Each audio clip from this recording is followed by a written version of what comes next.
Hello guys, welcome to my YouTube channel. आज के इस नए वीडियो में हम देखेंगे जैसा कि एसी का कुछ बेसिक सा क्वेश्चन जो कि प्रीवियस लेक्चर में भी हम देखे थे। तो आइए इस क्वेश्चन को हम इस लेक्चर में देखते हैं। ये क्वेश्चन आपको जे एडवांस 2014 में ये क्वेश्चन पूछा गया है। तो ये क्वेश्चन में कुछ ऐसा दिया हुआ है कि initially at T equal to 0 पे ए को बी से हम कनेक्ट किए हैं और ये वाला पोर्शन कुछ ऐसा है। और उसके बाद क्या किए हैं, ए से बी टी इक्वल टू 0 पे, और इसमें जो करंट है वो टाइम का फंक्शन है और करंट मूव कर रहा है आई नोट कॉस ओमेगा टी, इसका फंक्शन है। मतलब करंट जो है इसमें वैरी कर रहा है। क्यों? क्योंकि इसमें हम जो कनेक्ट किए हैं एसी सोर्स के साथ, इसको हम कनेक्ट किए हैं। तो एसी में करंट क्या होता है, हमेशा टाइम का फंक्शन होता है और टाइम के फंक्शन से ये चेंज होते रहता है इंस्टेंटेनियसली। इसमें डायरेक्शन भी चेंज होता है। एसी में अल्टरनेटिंग करंट में डायरेक्शन भी अपने हाफ टाइम पीरियड में अलग डायरेक्शन होता है और नेक्स्ट हाफ टाइम पीरियड में उसका डायरेक्शन बदल जाता है। यानी कि डायरेक्शन भी बदलता है और क्या क्या बदलता है, उसका वैल्यू भी चेंज होते रहता है। किसमें? एसी सोर्स में। और ये एसी का यही क्वेश्चन है। तो क्या किया है, टी इक्वल टू 0 पे इनिशियली इसको हम कनेक्ट किए हैं एक एसी सोर्स से, और एसी सोर्स कुछ आपको ये कॉस का फंक्शन है, इस बार साइन का फंक्शन नहीं है, कॉस का फंक्शन है। और इसमें ओमेगा का वैल्यू यानी एंगुलर फ्रीक्वेंसी वो आपको दे दिया हुआ है 500 रेडियन पर सेकेंड। अब क्या कह रहा है, अब कह रहा है कि एक T equal to 7 pi by 6 omega is the key switches B to D. अब ध्यान से देखिए, बी से डी कब होता है, after the time T equal to 7 pi by 6 omega के बाद बी को किससे कनेक्ट कर देते हैं, डी के साथ। यानी बी का रिलेशन किसके साथ हो जाता है, डी के साथ। तो इनिशियली किसके साथ रिलेशन होता है, ए का बी के साथ, और लास्ट में क्या होता है, at the time 7 pi by 6 omega. तो ये रिलेशन बी से डी की तरफ शिफ्ट हो जाता है। And now onward only A and D R connected. A and D R connected. अब क्या कर रहे हैं, ए को डी से कनेक्ट कर रहे हैं, ए को डी से कनेक्ट कर रहे हैं। A total charge Q flow from battery to charge capacitor fully if capacitance। अब सब कुछ आपको दिया हुआ है।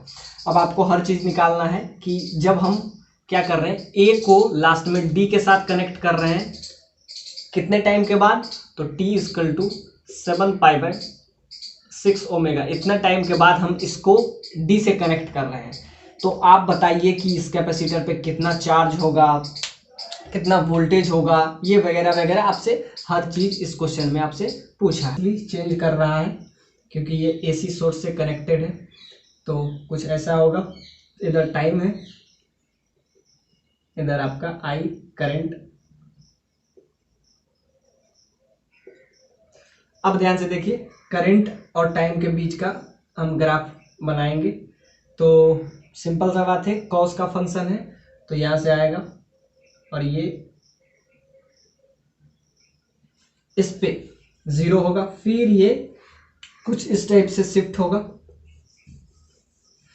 तो ध्यान से देखिए, ये पाई बाई 2 पे क्या होता है, कॉस पाई बाई 2 पे 0 होता है, फिर ये नीचे आएगा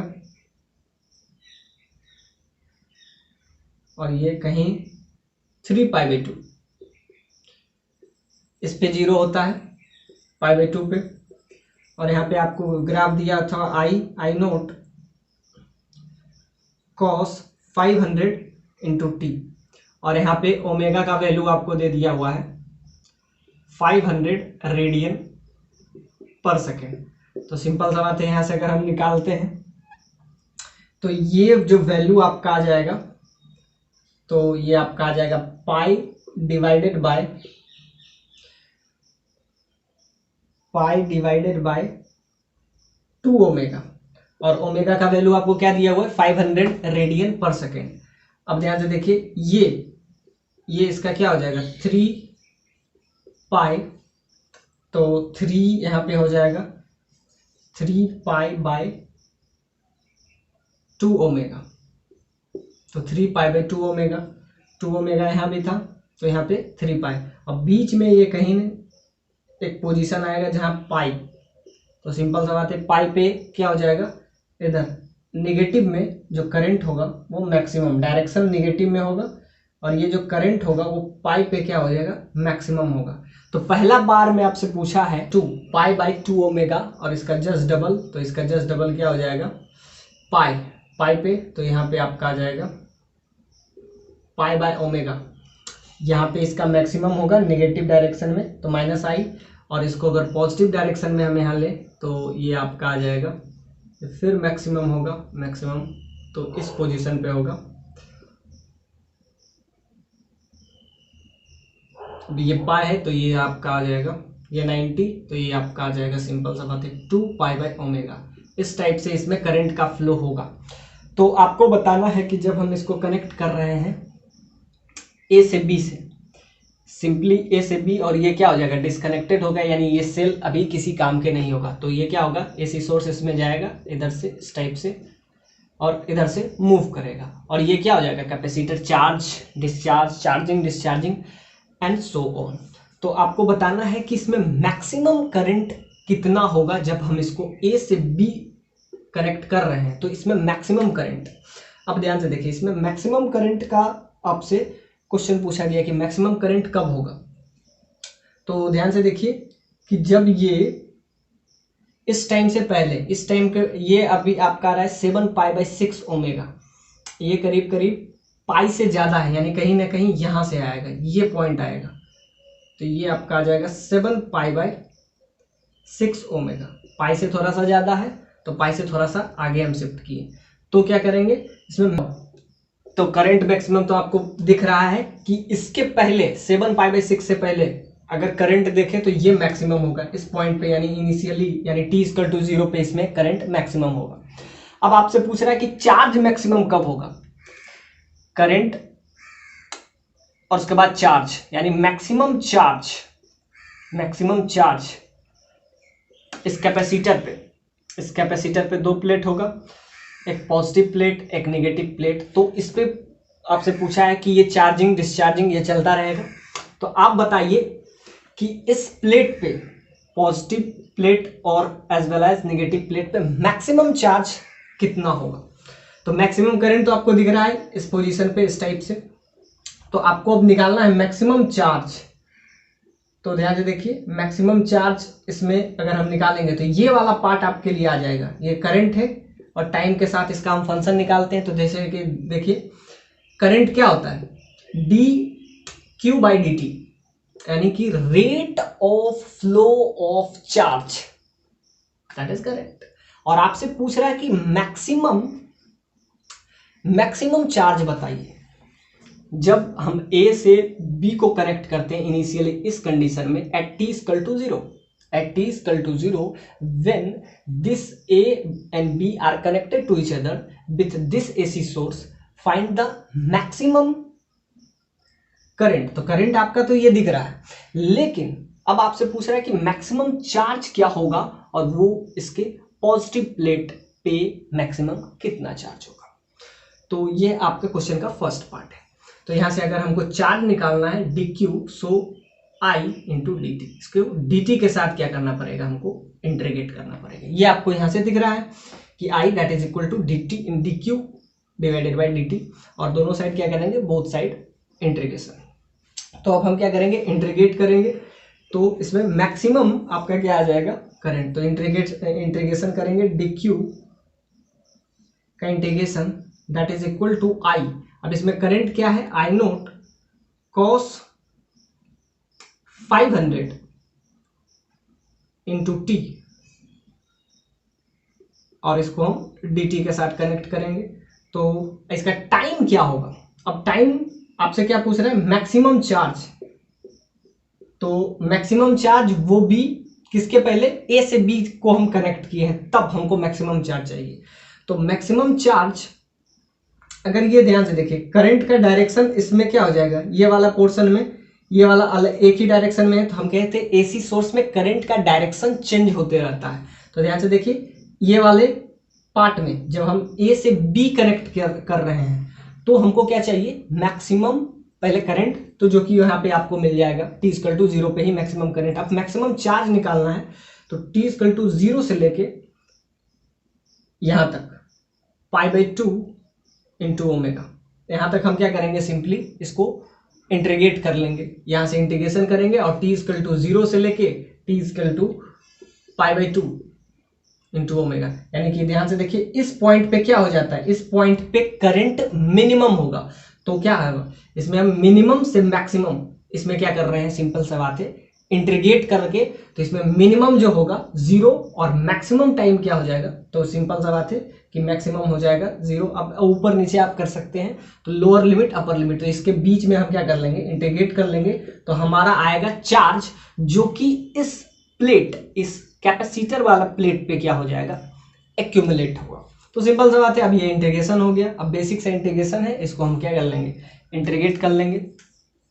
अभी ये 50 वोल्ट वाले का कोई यूज है नहीं, तो अब सिंपली इंटीग्रेशन है, तो आई नोट बाहर आ जाएगा और यहाँ पे क्या हो जाएगा, cos 500 इंटू टी dt।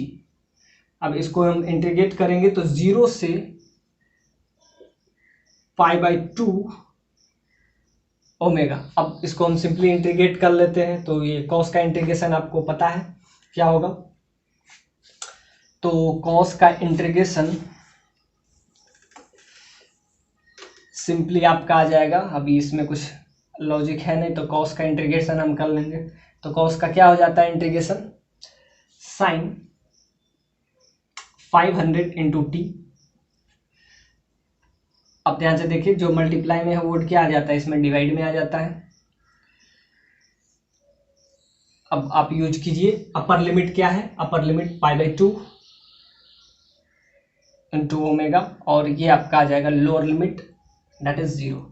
तो यहाँ से आपका आ जाएगा चार्ज dq, यहाँ से ये q बन जाएगा और यहाँ से चार्ज आपका क्या आ जाएगा, आई नोट तो कांस्टेंट था, और यहाँ से cos का इंटीग्रेशन क्या कहिए, साइन में आ गया आपका sine 500 t divided by 500 upper limit that is π/2 into omega, lower limit 0।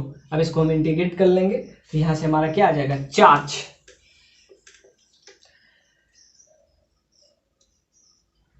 तो ये आपका यहाँ से आपका क्या आ जाएगा, चार्ज। तो आपको क्या दिया हुआ है, 500 रेडियन पर सेकेंड, और यहाँ से आई नोट का वैल्यू दे दिया हुआ है 1 एम्पियर। तो बस इसमें आई नोट का वैल्यू 1 रख देंगे, और एक बार इसमें जब पुट करेंगे तो आपका आ जाएगा t इक्वल टू 0 पे, तो यहाँ पे sine 500 into 2π/2 into omega that is 500। तो इससे ये कैंसिल हो जाएगा, और नीचे आपको क्या था 500, और साइन 90 क्या हो जाता है, सिंपली साइन 90 आपका हो जाता है साइन 91 हो जाएगा।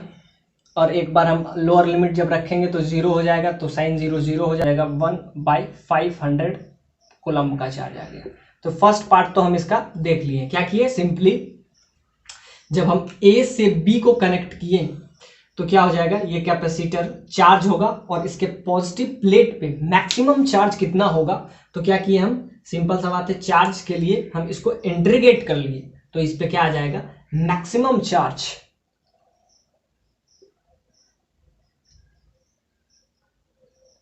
मैक्सिमम चार्ज ऑन कैपेसिटर,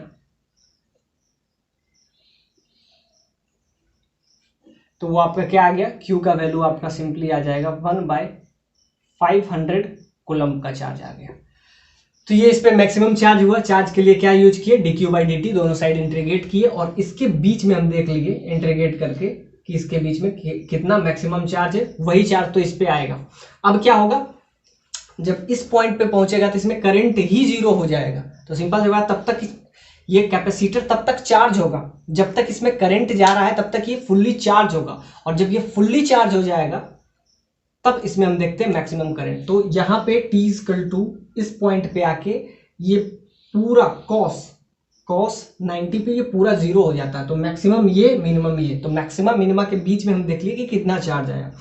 अब आते हैं कब, जब हम इसको A से B कनेक्ट कर रहे हैं। अब हम इसको करेंगे B से D। अब हम यहां से हटा देते हैं, अब इसको हम कनेक्ट करेंगे B से D। तो ये अब क्या हुआ, कैपेसिटर चार्ज हो गया और इस पे कितना चार्ज आया, 1/500 कूलम। अब इसको B से D कनेक्ट किए, और कब तक कनेक्ट किए, एट t इक्वल टू 7π/6 तक इसको हम कनेक्ट किए। तब आपसे पूछ रहा है कि इस पे कितना चार्ज होगा।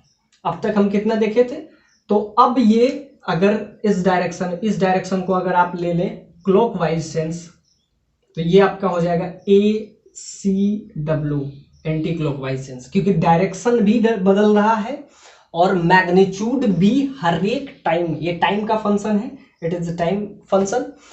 तो π/6 तक इसमें मैक्सिमम चार्ज। अब मैक्सिमम चार्ज इस बार निकालना है कब तक, t इक्वल टू 7π/6। ये अब क्वेश्चन वही है, 6 ओमेगा वही क्वेश्चन है, बस इंटीग्रेशन का हम क्या कर लेंगे, लिमिट बस चेंज कर लेंगे, बाकी सारा काम वही रहेगा। तो इंटीग्रेशन भी वही आएगा। अब क्या यहाँ लिख देंगे 7π/6, 7π/6, कुछ भी नया चेंज नहीं है, सब कुछ वही रहेगा। और इस बार हमारा चार्ज क्या आ जाएगा, t 0 पुट करेंगे तो 0 ही आएगा। तो जब अपर प्लेट हम इसमें रखेंगे तो सारा का सारा वही आएगा। और लास्ट में आपसे पूछ रहा है कि सारा पे पोटेंशियल बताइए, चार्ज बताइए, तो उसको हम करेंगे। तो यहाँ से आपका आ जाएगा चार्ज, q का वैल्यू, फिर वही कंसेप्ट लगाएंगे dq, फिर इंटीग्रेशन। अब आपको यहाँ तक निकालना है टोटल चार्ज, मैग्नीट्यूड निकाल रहे हैं। सो इट्स कंफर्म कि डायरेक्शन अपोजिट है, पर हम क्या निकाल रहे हैं, मैग्नीट्यूड निकाल रहे हैं। अब हम टोटल निकालेंगे कहां तक, 7π/6 तक मैक्सिमम चार्ज कितना आएगा। तो अब तक हम क्या देख रहे थे, अब तक हम देख रहे थे A से B। तो अब हम टाइम क्या कर लेंगे, इस टाइम को हम ले लेंगे t that is equal to 7π/6 omega. अब हम टाइम बस चेंज किए हैं, बाकी आई नोट का वैल्यू वही रहेगा 1 ampere. So this is 1 ampere. अब हम क्या इसमें पुट कर देंगे, sine 500t that is equal to 7π/6 into omega का वैल्यू आपको 500 दिया हुआ है। तो 500 से 500 कैंसिल, और यहाँ से आपका आ जाएगा Q that is equal to 1 ampere, और यहाँ से आपका आ जाएगा साइन पाई प्लस π/6, यानी साइन थर्ड क्वाड्रेंट में क्या हो जाएगा, निगेटिव हो जाएगा। लेकिन हमको क्या चाहिए, हमको चाहिए मैग्नीट्यूड। तो साइन π/6, तो इसका वैल्यू आपका आ जाएगा निगेटिव साइन में। हमको क्या चाहिए, मैग्नीट्यूड, क्योंकि निगेटिव क्यों आ रहा है, क्योंकि नीचे वाला डोमिनेट कर रहा है। तो डायरेक्शन इसको अगर क्लॉकवाइज ले रहे हैं तो ये आपका अपने आप हो जाएगा ACW, एंटी क्लॉकवाइज डायरेक्शन। तो यहाँ से निगेटिव आ रहा है, थर्ड क्वाड्रेंट में साइन क्या होता है, निगेटिव होता है। लेकिन वैल्यू क्या हो जाएगा 1/2 sine 60 sine 30 that is 1/2, negative sign आ जाएगा, कोई बात नहीं, हमको तो मैग्नीट्यूड चाहिए। और बाकी 1/500। तो यहाँ से आपका आ जाएगा सिंपली Q का वैल्यू आपका आ जाएगा 10⁻³ कूलम। अब इसमें Q का वैल्यू आपका क्या आ जाएगा, Q that is equal to 10⁻³ coulomb का चार्ज आपका आ गया। कब, जब हम पूरा यहाँ तक देखते हैं t इक्वल टू 7π/6 तक, तो निगेटिव आ रहा है, इसका मतलब नीचे वाला पार्ट डोमिनेट कर रहा है। यानी कि अगर इसको अगर हम क्लॉकवाइज ले रहे हैं और इसको अगर एंटी क्लॉकवाइज ले रहे हैं, तो एक डायरेक्शन दोनों का अपोजिट है। तो नेगेटिव ये है कि नीचे वाला पार्ट क्या है, डोमिनेट कर रहा है। तो इसमें दो चीज है, सेंस क्लॉकवाइज एंटी क्लॉकवाइज। तो ये आपका आ गया। तो इस पे चार्ज कितना आया, 10⁻³ कूलम का चार्ज इस पे आ गया। अब हम क्या करेंगे, इसको अब इतना चार्ज इस पे आया, अब हम इसको कनेक्ट कर लेंगे किससे, अब हम इसको कनेक्ट कर लेंगे ए से डी को। अब आप बताइए कि इस कैपेसिटर को हम किससे कनेक्ट किए, एक सेल से, जिसका वैल्यू आपको कितना दे दिया हुआ है, 50 वोल्ट दे दिया हुआ है। तो जब 50 वोल्ट दिया हुआ है तो आप इसमें बताइए कि इस कैपेसिटर पे कितना वोल्टेज होगा, वोल्टेज गेन बताइए। तो जैसा कि आपको पता है V बराबर क्या होता है, IR, आपको पता है। तो यहां से हम क्या निकाल लेंगे, वोल्टेज गेन अगर हमको चाहिए तो एक बार हम लगा लेंगे loop law. So be using loop law, इस पॉइंट को A D, इसको ये भी डी ही रहेगा, यहाँ पे हम इसको P ले लेते हैं और इसको कुछ देर के लिए हम Q ले लेते हैं। तो अब हम इसको लूप लॉ यूज करके हम ये बताएंगे कि इस कैपेसिटर पे कितना पोटेंशियल है। सो होपफुली ये आपको समझ में आया होगा। बस ये हम क्या किए, बस लिमिट चेंज किए थे। अब पहले हम यहाँ तक देख रहे थे तो क्या आया था, पॉजिटिव आया था। क्यों, क्योंकि हम एक ही डायरेक्शन का ले रहे हैं। अब निगेटिव का लिए तो ये ओवरऑल हम इसका मैग्नीट्यूड देखें, तो मैग्नीट्यूड देखें कि मैक्सिमम चार्ज कितना आया, Q that is equal to 10⁻³ coulomb का चार्ज आया। कब, at T equal to 7π/6 omega. तो अब हमें क्या निकाल लेंगे, सिंपली लूप लॉ यूज करके। तो हम बी यूजिंग लूप लॉ, तो अगर हम इसमें लूप लॉ लगाते हैं तो अब ये question not a big challenge. तो यूजिंग लूप लॉ, लूप कौन सा होगा, A D Q P और फिर लास्ट में A। So this is loop law.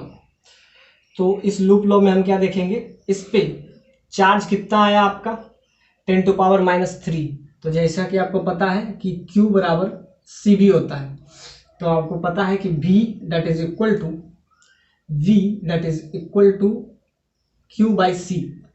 अब हम क्या किए, इसको पहले हम A से B से कनेक्ट किए T इक्वल टू 0 पे, और ये क्या हुआ, इसमें हम क्या देखें, T इक्वल टू 0 पे इसको जब हम कनेक्ट किए और आफ्टर द टाइम 7π/6 ओमेगा तब ये चार्ज हुआ, और चार्ज हुआ तो इस पे कितना चार्ज आया, मैक्सिमम चार्ज इतना आया। तो पहले π/2 तक इस पे मैक्सिमम चार्ज कितना आया था, तो π/2 तक इसमें मैक्सिमम चार्ज आया था 1/500 कूलम। तो अगर आपसे ये पूछे कि π/2 तक यानी क्लॉकवाइज सेंस में मैक्सिमम चार्ज क्या आया था, तो ये आया था क्लॉकवाइज सेंस में 1/500 कूलम, इतना चार्ज आया था। लेकिन इससे हाफ आ गया, मतलब इसके बाद, क्योंकि ये उसके बाद क्या आ गया, उससे भी कम आ गया 1/2, उसका हाफ आ गया, इतना कूलम चार्ज आया। कब तक, T इक्वल टू 7π/6 ओमेगा तक।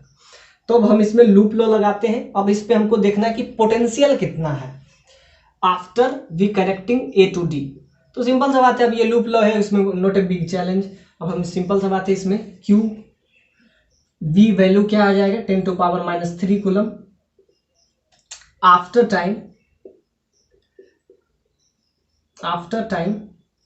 7π/6 ओमेगा। इतने टाइम के बाद इस पे कितना, सिंपल सा बात है, चार्ज आएगा। तो चार्ज तो अब ये घट गया, पहले चार्ज इस पे इतना था, कब, जब T इक्वल टू π/2 ओमेगा तक में इसमें मैक्सिमम चार्ज ये था।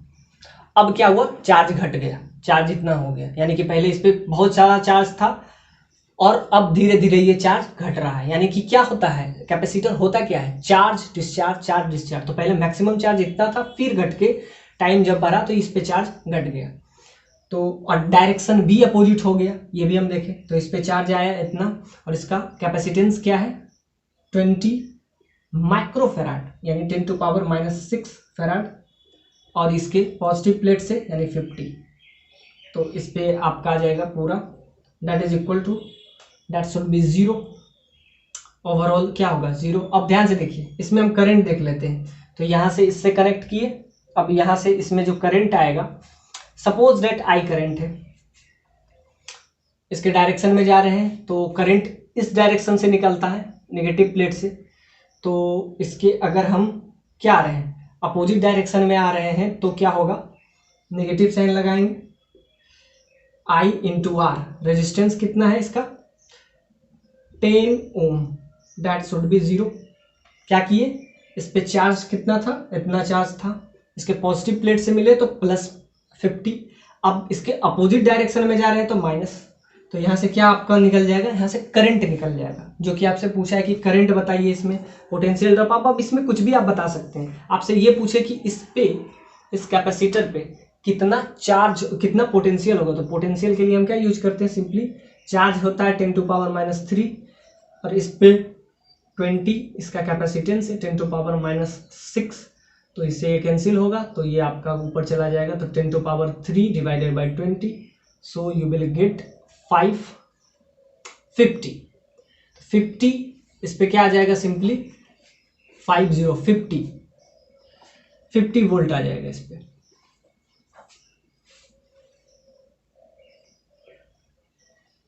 तो इसको हम अगर थोड़ा सा इजी करें तो 10⁻³ है, तो ये ऊपर जाएगा, तो ये आपका आ जाएगा 10⁻³ divided by 20 plus 50 minus I into R, that is 10 ohm, that should be 0, so 5 into 0, इस पे 50 आ गया। वैसे भी आप क्या करेंगे, charge divided by its capacitance, that is 50 plus 50 that is equal to I into R, तो यहाँ से आपका आ जाएगा 100, that is equal to 10 into I, so I should be 10 ampere. यानी इसमें जो करंट फ्लो होगा after the time t equal to 7π/6 that is 10 ampere. तो इसमें करंट जो मूव करेगा वो कितना होगा, तो करंट आपका आ जाएगा simply I, that should be 10 ampere. तो इसमें यही 3 चीज पूछा था, आप क्या पोटेंशियल ड्रॉप बताइए कि इस पे कितना होगा। आप अब इसका हर कुछ भी निकाल सकते हैं, आपका करंट आ गया तो अब हर बहुत सारा चीज इस पे आप चार्ज निकाल लिए, इसमें करंट कितना फ्लो हो रहा है ये भी आप निकाल लिए, आप ये भी निकालिए कि इसमें कितना मैक्सिमम चार्ज होगा, तो मैक्सिमम चार्ज कितना होगा 1/500 कूलम, और आफ्टर ये कब था t इक्वल टू π/2 ओमेगा, और आफ्टर टाइम जब बढ़ा तो इस पे चार्ज धीरे धीरे घटना शुरू हुआ, यानी पहले ये चार्ज हुआ फिर ये डिस्चार्ज होना शुरू होता है। ये कैपेसिटर क्या होता है, पहले चार्ज होता है फिर ये डिस्चार्ज होना शुरू होता है। तो डिस्चार्ज होना शुरू हुआ 7π/6 पे, इस पे चार्ज अब घट के इसका आधा हो गया, और कितना हो गया 10⁻³ कूलम का चार्ज इस पे आ गया, यानी कि पहले जितना था उससे आधा हो गया। तो जब कैपेसिटर यहाँ पे चार्ज, इसमें चार्ज अगर आधा हो गया तो इसका क्या हो गया, पोटेंशियल भी कम हो जाएगा, तो ये पोटेंशियल भी कम हो जाएगा। तो ये आपका आ गया सिंपली, इसमें हम लूप लॉ यूज किए, तो लूप लॉ के लिए हम क्या यूज किए, इस पे चार्ज, तो Q इस पे पॉजिटिव प्लेट पे चार्ज ये आया, यहाँ से चार्ज आया तो इसके पॉजिटिव प्लेट पे आ जाएगा, तो इसके पॉजिटिव प्लेट पे चार्ज इतना आया divided by its capacitance plus 50 positive plate से मिला, और उसके अपोजिट डायरेक्शन में गया तो नेगेटिव साइन, तो यहाँ से आपका I बराबर 10 एम्पियर आ गया। सो ये जो क्वेश्चन था ये 2014 में क्वेश्चन पूछा गया था, तो इसमें हर टाइप का कंसेप्ट आपको समझ में आ गया होगा अल्टरनेटिंग करंट का, ये बहुत ही कंसेप्चुअल क्वेश्चन था। तो इसमें हर चीज़ हम देखें, इसका ग्राफ भी देखें किसमें ये बढ़े, शायद जे एडवांस 2016 में ये जो प्रॉब्लम है ये थोड़ा सा EMI का ये क्वेश्चन है, ये आपका करंट इलेक्ट्रिसिटी का नहीं है, अल्टरनेटिव करंट का नहीं है। तो आइए इस क्वेश्चन, बेसिक सा क्वेश्चन से हम इसको हम शुरू करते हैं। तो एक ट्रायंगल है और वो ट्रायंगल है राइट एंगल आइसोसेलेस ट्रायंगल, तो ये 45 होगा, ये 45 होगा, ये आपको दिख रहा है, और इसमें जो करंट है वो इंक्रीज कर रहा है।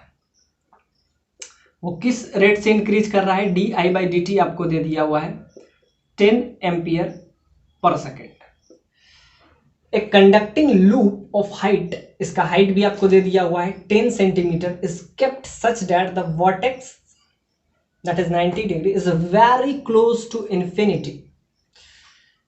Infinity. The wire is electrically insulated from the loop, और इसमें जो है करंट का डायरेक्शन हो वो क्या दिया हुआ है, ACW, काउंटर क्लॉकवाइज यानी anti clockwise, counter clockwise ACW current है। अब आपसे पूछ रहा है कि जो EMF, इंड्यूस्ड EMF जनरेट होगा, अब ये एक इसमें करंट है, अब इसमें जो इंड्यूस्ड EMF जनरेट होगा उसका वैल्यू क्या होगा। तो इंड्यूस्ड ईएमएफ के लिए क्या होगा, सिंपल सा बात है कि इसके वजह से अब एक ये इन्फिनिटी वायर है, यानी ये वायर जो है इन्फिनिटी मतलब कि ये बहुत लंबा है, इसके रिस्पेक्ट में, इस पॉइंट के रिस्पेक्ट में बहुत लंबा है। तो आप बताइए कि इसमें क्या होगा, एक के करंट, एक के वजह से दूसरे में म्यूचुअल इंडक्टेंस आता है, अपने वजह से जो आता है उसको सेल्फ इंडक्टेंस कहते हैं। तो क्या हो जाएगा, इसमें करंट इंक्रीज कर रहा है, और इंक्रीज किस रेट से कर रहा है, 10 एम्पियर पर सेकेंड के रेट से इसका करंट इंक्रीज कर रहा है। तो आपको बताना है कि इसमें इंड्यूस्ड ईएमएफ का वैल्यू क्या होगा। तो जैसा कि हम इंड्यूस्ड ईएमएफ पे लेक्चर लिए थे, तो उसमें हम बताए थे M D I by D T. M क्या है, म्यूचुअल इंडक्टेंस, ये इसके वजह से करंट इसमें, इस लूप में, ये जो ट्रायंगुलर लूप है इसमें करंट जो है इंक्रीज कर रहा है, बढ़ रहा है, किस रेट से बढ़ रहा है, 10 एम्पियर पर सेकेंड से। तो इसके वजह से इसमें कितना ईएमएफ इंड्यूस्ड होगा। तो इसके लिए हमको क्या चाहिए, एम। एम क्या है यहां पे, म्यूचुअल इंडक्टेंस, म्यूचुअल इंडक्टेंस। तो इसमें इन्फिनिटी वायर में कितना फ्लक्स इसके वजह से इसमें इंड्यूस्ड होगा। तो हमको चाहिए म्यूचुअल इंडक्टेंस, तो पहले हम क्या निकालेंगे, flux. Flux due to triangular loop,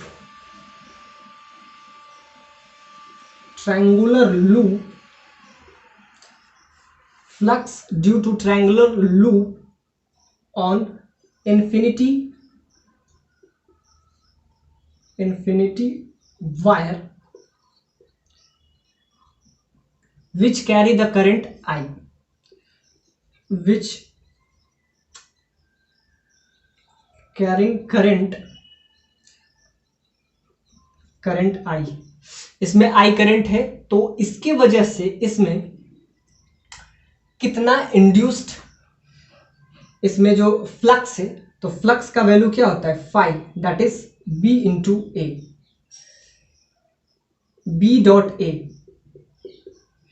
तो अब हम फ्लक्स, अब इस लूप को अगर हम ले लेते हैं, दिस इज 1, दिस इज 2, तो फ्लक्स को, ये ट्रायंगुलर लूप को हम 1 पोजीशन लिए हैं, और ये जो वायर है, इन्फिनिटी वायर है, इसको पोजीशन हम सेकेंड दिए हैं। तो flux due to first with respect to 2, तो 1 का फ्लक्स जो कि सेकेंड वाले पे, तो ये आपका आ रहा है बी इंटू ए। अब ध्यान से देखिए, ये परपेंडिकुलर डिस्टेंस आपको दे दिया हुआ है, ये परपेंडिकुलर डिस्टेंस आपको 10 सेंटीमीटर दिया हुआ, इट मीन्स 10 सेंटीमीटर है, तो इसको अगर हम मीटर में कन्वर्ट करें तो ये आपका आ जाएगा 10 डिवाइडेड बाय 10 टू पावर -2 से मल्टीप्लाई करना पड़ेगा। सेंटी का मतलब 10 टू पावर -2 होता है। सेंटी क्या है, एक सिंपल सा बात है, प्रीफिक्स से इतना मीटर हो जाएगा, so you will get that is 0.1 metre. तो ये आपको दे दिया हुआ है। अब हम क्या करेंगे, इसके किसी भी पॉइंट पे एक हम स्मॉल सा एलिमेंट लेंगे। सो this is the element which is taken at triangular loop which is x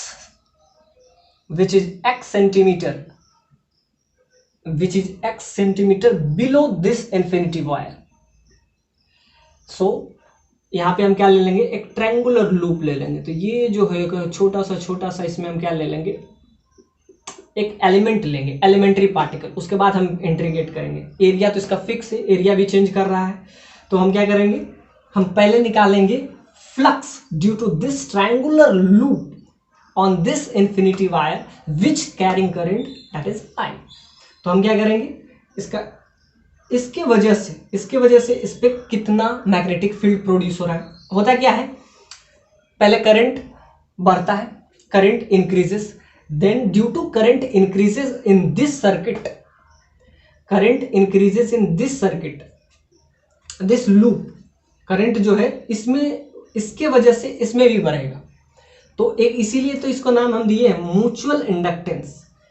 current इसमें बढ़ेगा और इसमें ईएमएफ किस में जनरेट हो जाएगा, इस लूप में, यानी ये जो कंडक्टिंग लूप है इसमें क्या हो जाएगा, ईएमएफ जनरेट होगा। तो करंट हम किस में बना रहे हैं, इन्फिनिटी वायर में। तो इसमें अगर करंट आई से इंक्रीज कर रहा है और वो इंक्रीज करने का रेट क्या है, D I by D T, that is 10 ampere per second. तो हम क्या निकालेंगे, पहले मैग्नेटिक फील्ड इससे एक्स डिस्टेंस पे एक एलिमेंट लिए हैं जो कि इससे एक्स सेंटीमीटर बिलो है। अब उस पॉइंट पे हम मैग्नेटिक फील्ड निकालेंगे। तो जैसा कि आपको पता है mu I by infinity wire के वजह से इतना होगा, एक्स सेंटीमीटर बिलो है। तो अब ध्यान से देखिए, अब एरिया वेक्टर, अब मैग्नेटिक फील्ड और एरिया वेक्टर, तो इसके वजह से अगर ये इन्फिनिटी वायर है तो इसके वजह से सिंपल सा बात है, ये करंट का डायरेक्शन, ये मेरा थंब का डायरेक्शन होगा, थंब, और ये जो पाम का डायरेक्शन होता है वो डायरेक्शन क्या होता है, this palm is directed towards the magnetic field. तो इसका मैग्नेटिक फील्ड किधर होगा, अंदर की तरफ, और मैग्नेटिक फील्ड भी अंदर की तरफ है और एरिया वेक्टर भी अंदर की तरफ है।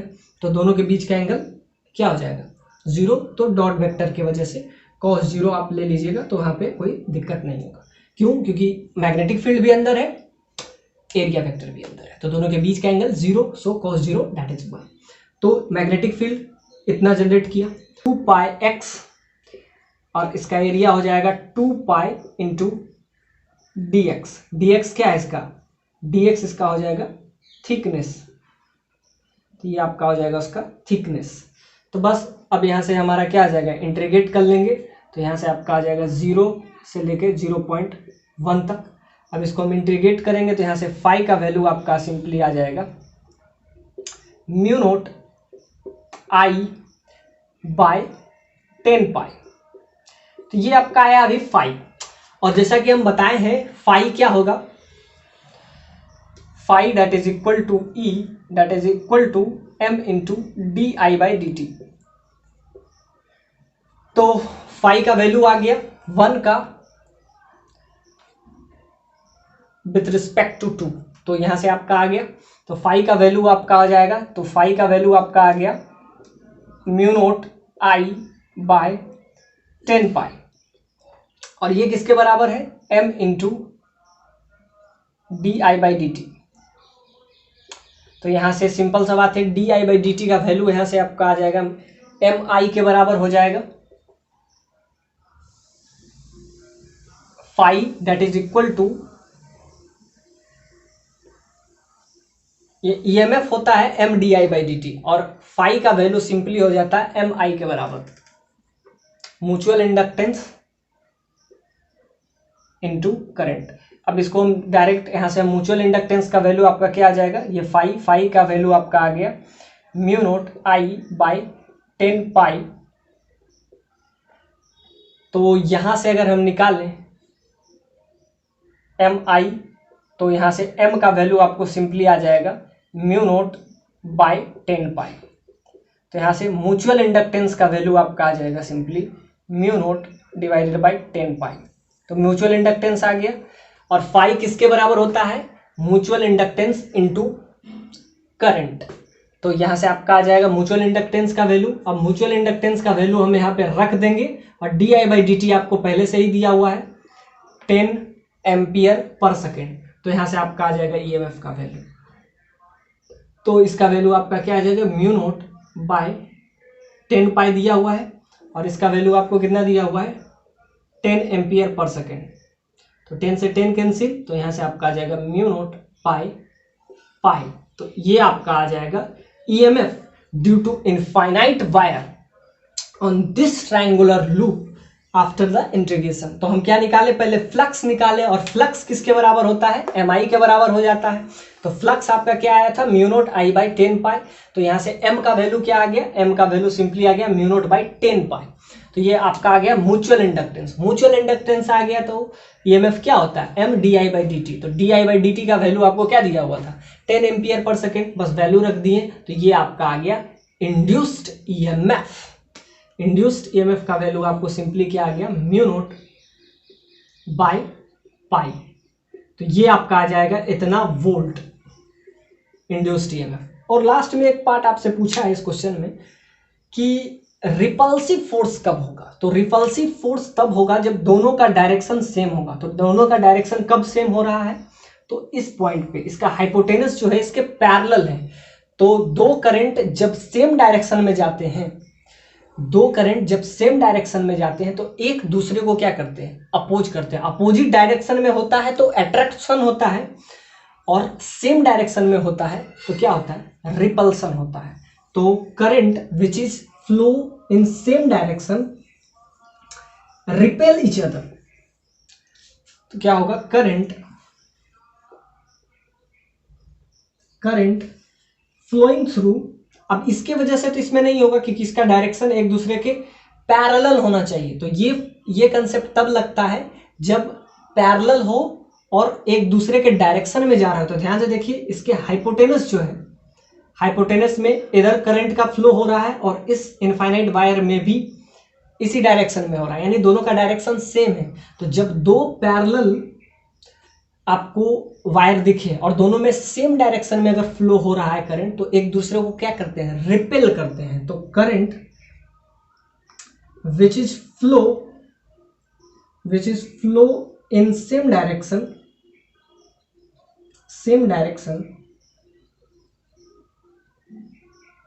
रिपेल each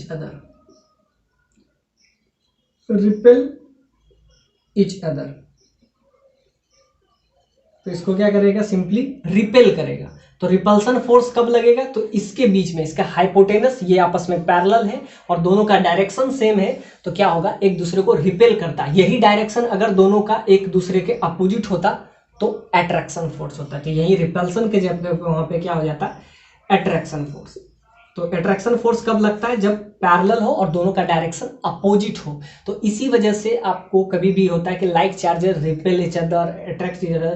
तो जब दोनों का डायरेक्शन सेम हो तो क्या करता है, रिपेल करता है, और दोनों का डायरेक्शन सेम हो तो क्या होता है, दोनों का डायरेक्शन सेम हो तो रिपेल करता है और अपोजिट हो तो अट्रैक्ट करता है।